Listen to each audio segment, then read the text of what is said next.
नमस्कार, मैं हूँ सविता सियाल, रेडियो मानव रचना 107.8 पर आपकी कम्युनिटी मेंबर। और आज मेरे साथ हैं दो और सदस्य, डॉक्टर सुजाता जो असिस्टेंट प्रोफेसर हैं मानव रचना यूनिवर्सिटी में। स्वागत है डॉक्टर सुजाता आपका। धन्यवाद। एंड ऋचा त्रिवेदी जी जो कि नमस्कार, जो कि डीएवी स्कूल से आई हैं गुड़गांव से। स्वागत है मैम आपका भी। और आज हम इनके साथ बहुत ही एक दिलचस्प विषय पर बात करने जा रहे हैं और हमारा आज का विषय है महाकवि कालिदास और शेक्सपियर के बीच में समानताएं और विषमताएं, यानी comparative study between Kalidas and Shakespeare. Ma'am थोड़ा पहले अपने विषय में बताएं। डॉक्टर सुजाता, आप क्या हॉबीज हैं आपकी? हॉबीज तो यही हैं, मुझे क्रिएटिव लिटरेचर में काफी इंटरेस्ट है। मैंने इंग्लिश साहित्य में एमए कर रखा है और पीएचडी भी कर रखा है। अंग्रेजी साहित्य के अतिरिक्त मैं हिंदी साहित्य, बंगाली साहित्य, जर्मन, फ्रेंच एंड रशियन साहित्य में भी थोड़ी दिलचस्पी रखती हूँ। बहुत अच्छी बात है। कुछ पढ़ा हुआ भी है इस संदर्भ में। और बाकी म्यूजिक में थोड़ी बहुत रुचि आप कह सकती हैं मेरी। अच्छा, नहीं थोड़ी बहुत क्या लगता है? हाँ, आपकी बिल्कुल म्यूजिक में काफी रुचि है। एंड ऋचा जी, आप बताएं आपकी और हॉबीज क्या है पढ़ाने के अलावा? जी, संस्कृत पठन पाठन के अलावा औपचारिक अनौपचारिक दोनों तरह से संस्कृत संभाषण का, शिक्षण का दोनों का ही मेरा प्रारंभ से रुझान रहा है संस्कृत के प्रति। मेरी एमए एमफिल दोनों संस्कृत में ही है और इसके साथ साथ म्यूजिक, सिंगिंग, डांस, बाकी सब चलता है। जी, ये हमारा सौभाग्य है आप हमारे साथ आए और हम एक बहुत ही इंटरेस्टिंग टॉपिक पे आपसे बात करेंगे। जी। जैसा कि आप सब साहित्य प्रेमी जानते हैं, महाकवि कालिदास ने अपनी 7 रचनाओं के रूप में संस्कृत साहित्य को 7 अनमोल रत्न दिए हैं, निसंदेह, जिसमें 3 नाटक मालविका अग्निमित्रम, विक्रमोर्वशी तथा अभिज्ञान शकुंतलम। अभिज्ञान शकुंतलम उनका सबसे प्रसिद्ध नाटक था और इसी नाटक ने उन्हें शेक्सपियर ऑफ इंडिया की उपाधि भी दिलाई थी। जी बिल्कुल। और इसके अतिरिक्त उनके 2 गीति काव्य भी हैं, ऋतु संहार और मेघदूत। हाँ जी। और 2 महाकाव्य हैं, कुमार संभव और रघुवंशम। तो ऋचा जी, आप ये बताएं कि कालिदास की शैली के विषय में आप क्या और हमें बताना चाहेंगे? कालिदास के पद्यों से ही शुरुआत हो तो अच्छे हैं। हाँ हाँ जरूर। संचारिणी दीप शिखेव रात्रौ यम यम व्यतीयाय पतिं वरासा। बहुत खूब। नरेंद्र मार्गाट इव प्रपेदे विवर्ण भावम सस भूमिपालः। चलिए अब इसका जरा अर्थ भी समझा दीजिए हमारे श्रोताओं को। ये रघु महाराज के पुत्र आज और इंदुमती के स्वयंवर का है। इंदुमती जब अपना स्वयंवर करती है, पति का वरण करती है, उस समय का ये चरित्र चित्रण है, ये दृश्य है।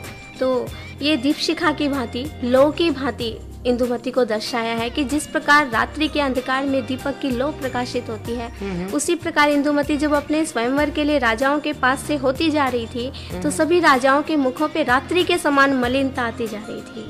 छंदों अलंकारों का सभी का बहुत अच्छा प्रयोग है, स्वाभाविकता है कवि के ग्रंथों में। जी हाँ, कालिदास अपनी उपमाओं यानी सिमलीज के लिए बहुत ही प्रसिद्ध है। जी। और अगर उन्हें उपमाओं का शहंशाह भी कहा जाए तो अतिशयोक्ति नहीं है। जी जी, निस्संदेह। और डॉक्टर सुजाता, शेक्सपियर ने भी इंग्लिश लिटरेचर में 38 प्लेस दिए हैं एंड 159 सोनेट्स। और आप बताएं हमें उनकी रचनाओं के बारे में कुछ और। शेक्सपियर, जैसा कि मैडम आपने कहा कि उन्होंने 38 प्लेज लिखे हैं। उन प्लेज में उन्होंने 4 शैलियों में लिखी हैं, जिनमें tragedies, comedies, romances and historical place के रूप में उन्होंने मानव नियति को, ह्यूमन डेस्टिनी को दिखलाया है, पोर्ट्रे किया है। तो जी, और ये जहाँ तक शैली का सवाल है तो उनकी शैली काफ़ी मैच्योर है। That is the language of common man. जैसा कि कॉमन लोग बोलते हैं, जैसी कि भाषा उस समय इंग्लैंड में बोली जाती थी, उसी भाषा को उन्होंने इतना ऊंचा उठा दिया अपनी personification, different figures of speech के साथ, पन्स एंड आयरनीज विद अलग अलग तरह के फिगर ऑफ स्पीच उन्होंने यूज किए, सिमिलेज, मेटाफर्स, कि उनकी जो राइटिंग थी वो बहुत ही हाईटेंड स्टैंडर्ड पे पहुंच गई, बहुत ही ऊंची स्टैंडर्ड पे। बिल्कुल। और मैंने सुना है कि नाटकों को लिखने से पहले उन्होंने नाटक में अभिनय भी किया है। जी। और ये भी सुनने में आया है कि वो कवि के रूप में उभरने से पहले, नाटककार के रूप में उभरने से पहले एक प्रसिद्ध थिएटर में दर्शकों के घोड़ों की देखभाल किया करते थे। इतने छोटे काम से एक इतने महान नाटककार और कवि के रूप में उभरना, बहुत बड़ी बात है। ये बहुत बड़ी बात है और ये उनकी लगन और साहस का परिचय देता है। वो है और उनकी क्षमता का भी, योग्यता का भी एक बहुत बड़ा परिचायक है कि जैसा कि ये जनश्रुति आपने बताई कि वो घोड़ों की साइजगिरी किया करते थे, जैसा कि पर कम से कम वो ग्लोब थिएटर से जुड़े तो थे, ये बात बिल्कुल पक्की है। और किस रूप में थे ये इतना ज़्यादा पक्का तो नहीं है, पर वो ग्लोब थिएटर से जुड़े हुए थे और छोटे जगह से ही उन्होंने ऊपर तक पहुंचे थे और बाद में उन्होंने बहुत ज़्यादा पैसे भी अर्जित की और फेम सब कुछ मिला उन्हें, और छोटी सी उम्र में 56 साल की उम्र में उन्होंने इतना कुछ अर्जित किया।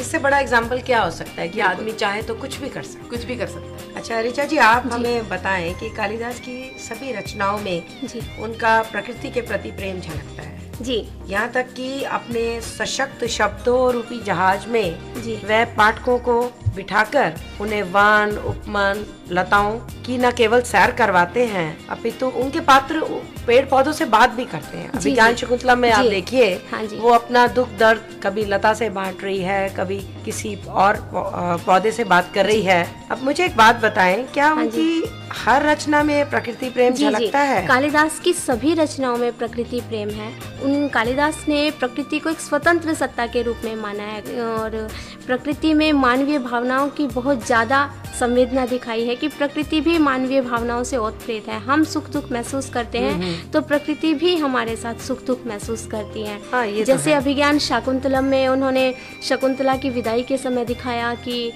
जितने भी हिरण हैं, मृग हैं, उन्होंने कुशों को खाना छोड़ दिया, मोरों ने नाचना छोड़ दिया। बहुत ही मार्मिक दृश्य उन्होंने जितने भी पत्र हैं, पुष्प हैं, पेड़ हैं, सबने अपने अपने तरीके से दुख की अभिव्यक्ति की है। यानी मानव प्रकृति का ही पुत्र है, उसी का ही अंश है। सुख दुख हमारे साथ महसूस करती है, ये मानना पड़ेगा। अच्छा, एक और बात बताएं, अभिज्ञान शकुंतलम और रोमियो जूलियट दोनों ही प्रेम कथाएं हैं। हाँ जी।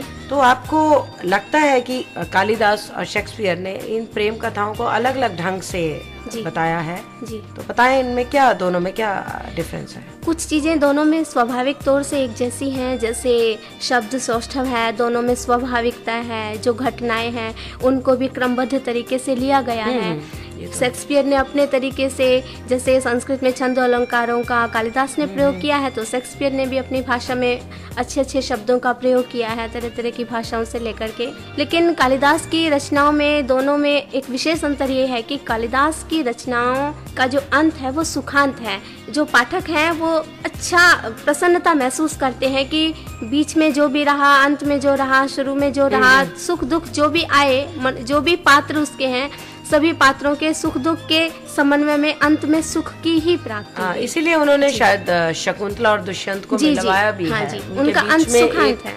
मिसअंडरस्टैंडिंग सी हो जाती है या दुष्यंत भूल जाते हैं सभी ग्रंथों में, सभी उनके सभी काव्यों में सुखांत है। हाँ, जबकि रोमियो और जूलियट में उन दोनों का मृत्यु के उपरांत ही मिलन होता है। बिल्कुल ऐसे नहीं मिला। बिल्कुल, क्योंकि वो दोनों की विधा अलग है, दैट इज ट्रेजेडी। और कालिदास ने कॉमेडी लिखा है उन्होंने, और ये रोमियो जूलियट जो है सो एक ट्रैजिक तरीके से पोर्ट्रे करता है लव स्टोरी को। और रोमियो जूलियट एंड अभिज्ञान शाकुंतलम का कंपैरिजन ही मेरी तरफ से ज़्यादा सही नहीं है। उनका कंपैरिजन हम एज यू लाइक इट से कर सकते हैं, द टेम्पटेस्ट से कर सकते हैं, अगर हम अभिज्ञान शाकुंतलम की तुलना करनी चाहें तो। अच्छा डॉक्टर सुजाता, आप एक बात बताएं कि रोमियो जूलियट की प्रेम कहानी साधारण प्रेम कहानियों से कैसे अलग है? ये साधारण प्रेम कहानियों से अलग है क्योंकि प्रेम कहानी एक एंड नहीं है, यहाँ पे वो एक मीन के रूप में यूज किया है, उसका एक सिंबॉलिक, एक प्रतीकात्मक अर्थ है। और ये सिर्फ शारीरिक प्रेम कहानी नहीं है, बल्कि इसमें स्पिरिचुअल भी एंगल्स शेक्सपियर दिखाते हैं। वो जो कुछ भी लिखते हैं उसका एक टेम्पोरल यानी कि विश्व का और कॉस्मिक जो विश्व से ऊपर है उसका एस्पेक्ट होता है। तो इस तरीके से वो सामान्य प्रेम कहानियों से बिल्कुल ही अलग है और एक बहुत हाईटेंड स्टेज की, बहुत ऊंचे स्तर की प्रेम कथा है। हाँ, इसका कई बार मंचन भी हुआ है कॉलेज में, स्कूल में, बहुत ही सुंदर लिखा है। हाँ। और डॉक्टर सुजाता, एक और प्रश्न मैं आपसे पूछना चाहूंगी कि कालिदास के विषय में ये कथा प्रचलित है कि उनकी पत्नी बहुत पढ़ी लिखी और विदुषी थी और जलनवश यानी ईर्ष्या के वशीभूत हो कुछ पंडितों ने उस समय उनकी शादी करवा दी कालिदास से, जब उनको बिल्कुल भी ज्ञान नहीं था। क्या कोई ऐसी स्त्री शेक्सपियर के जीवन में भी आई है? क्योंकि ऐसा माना जाता है कि there is a woman behind every successful man. तो ऐसा क्या शेक्सपियर के साथ भी कभी कुछ ऐसा हुआ? शेक्सपियर के बारे में इतनी जानकारी तो हमें नहीं है, पर ये जानकारी जरूर है कि वो अपने से 8 साल बड़ी स्त्री से शादी की थी, तो निश्चित तौर पे वो प्रेम विवाह ही रहा होगा। और उनकी पत्नी का नाम एन हैथवे था और उनके 3 बच्चे थे।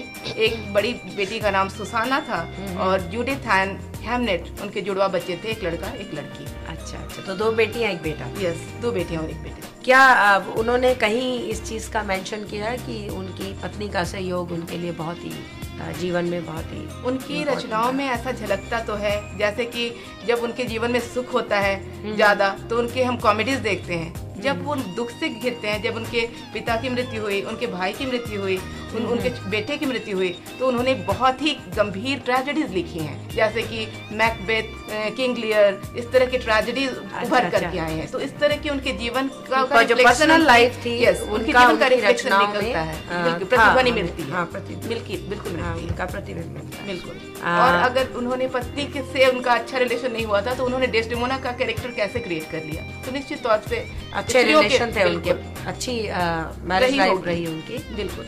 अच्छा ऋचा जी, आप एक और हमें बात बताएं कि क्या कालिदास भी किसी राजा से प्रभावित रहे? जैसे कि शेक्सपियर ने हेनरी 6 के बारे में काफी कुछ लिखा है और कालिदास ने विक्रमादित्य के बारे में लिखा है। कालिदास, तो क्या वो उनकी शरण में थे या वैसे ही बहुत कालिदास शरण में तो नहीं कह सकते, लेकिन कालिदास चंद्रगुप्त विक्रमादित्य के नवरत्नों में से एक थे, क्योंकि कालिदास भारत के बहुत ही प्रसिद्ध कवि थे और चंद्रगुप्त विक्रमादित्य कवियों का बहुत सम्मान करते थे। तो उनका आना जाना रहता था। वो स्वतंत्र प्रकृति के थे, प्राकृतिक सुषमा में ही रह करके कालिदास ने अपने काव्यों की रचना की है। किसी बंधन में रह के उन्होंने रचना नहीं की, क्योंकि उनकी सभी रचनाओं में प्रकृति का, सामाजिकता का और जितना भी हमारी सामाजिक व्यवस्था है उसकी गूढ़, सूक्ष्म से भी सूक्ष्म, छोटी से छोटी घटना का जो उन्होंने स्वाभाविक चित्रण किया है वो सामाजिक परिवेश में ही रह के किया, वो बंधन में रह के नहीं किया जा सकता।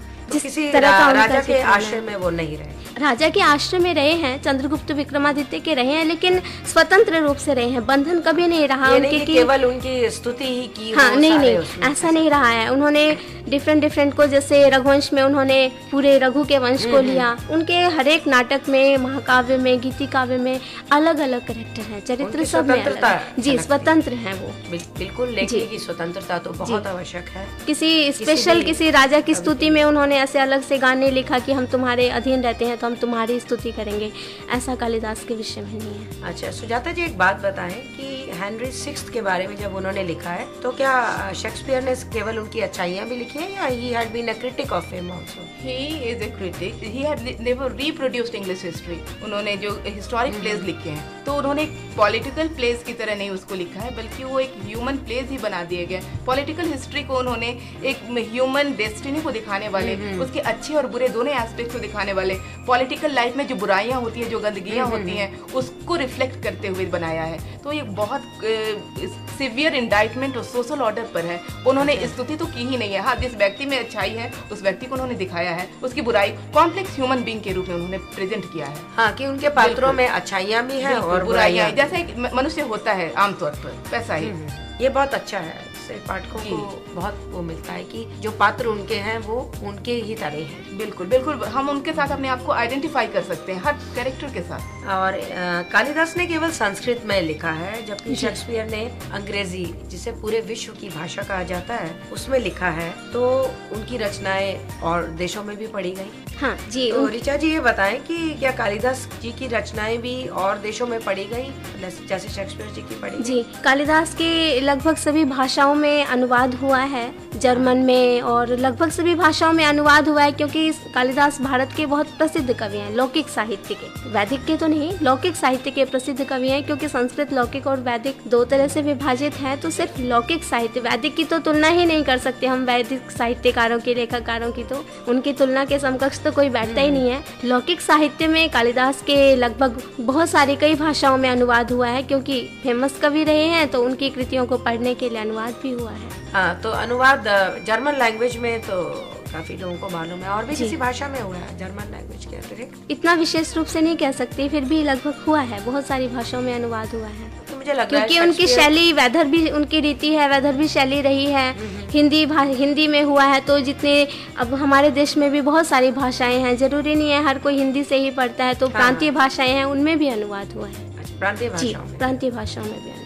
शेक्सपियर क्योंकि इंग्लिश में लिखा, तो उनकी जो रचनाएं हैं वो और भी भाषाओं में उसका अनुवाद। कालिदास के अभिज्ञान शाकुंतल का अनुवाद अभी भी जारी है, और भी भाषाओं में जितने भी नए नए राइटर्स हैं, भाष्यकार हैं, वो धीरे धीरे टीका मैंने तो सुना है कि कुछ लोगों ने संस्कृत, फॉरेनर्स ने संस्कृत इसीलिए सीखी जी, वो अभिज्ञान शाकुंतलम को जी प्रत्यक्ष अनुभूति होती है हर चीज की जो उसमें वर्णन है उसका।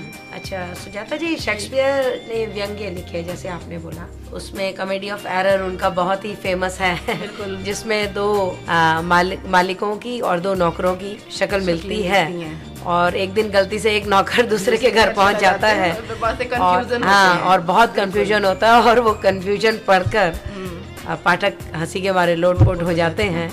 ऐसा कोई व्यंग्य कालिदास ने लिखा हो? मुझे तो याद नहीं ऋचा जी, कुछ व्यंग्य को ही आधारित करके कोई काव्य नहीं लिखा गया, लेकिन उनके काव्यों में विदूषक जरूर डाला गया है, स्थान स्थान पर हंसी मजाक करने के लिए। विदूषक से कुछ उन्होंने फुलझड़ियां के माध्यम छुटवाई हैं, विदूषक के माध्यम से। और सुजाता जी एक और हमें बताएं बात कि शेक्सपियर का जो ट्रेजेडी और कॉमेडी लिखने का पीरियड था, क्या उसमें बहुत अंतर था, या उन्होंने कभी ट्रेजेडी लिख दी कभी कॉमेडी लिख दी, ऐसे मिक्स कुछ लिखा है? ऐसा कुछ मिक्स नहीं था। शुरुआती उनके जो प्लेज आते हैं उनमें ज्यादा उन्होंने कॉमेडीज ही लिखी हैं, और हालांकि आप जो रोमियो जूलियट की नाम हमने ली है, तो रोमियो जूलियट शुरुआती स्टेज में ही लिखा गया है। अच्छा। और दूसरी स्टेज में उन्होंने ट्रेजेडी लिखना शुरू किया, यानी कि एक तरह का डिवीजन है। शुरुआत फर्स्ट स्टेज में उन्होंने कॉमेडीज ज्यादा लिखी हैं, सेकंड स्टेज में उन्होंने ट्रेजेडीज लिखी हैं, और फाइनली जब बिल्कुल मैच्योर स्टेज में उन्होंने रोमांसेस लिखे हैं, जैसे कि टेम्पेस्ट, विंटर्स टेल और मर्चेंट ऑफ वेनिस। अच्छा अच्छा। हाँ, तो इस तरह की उनकी विजन में अंतर आया, विजन में एक तरह से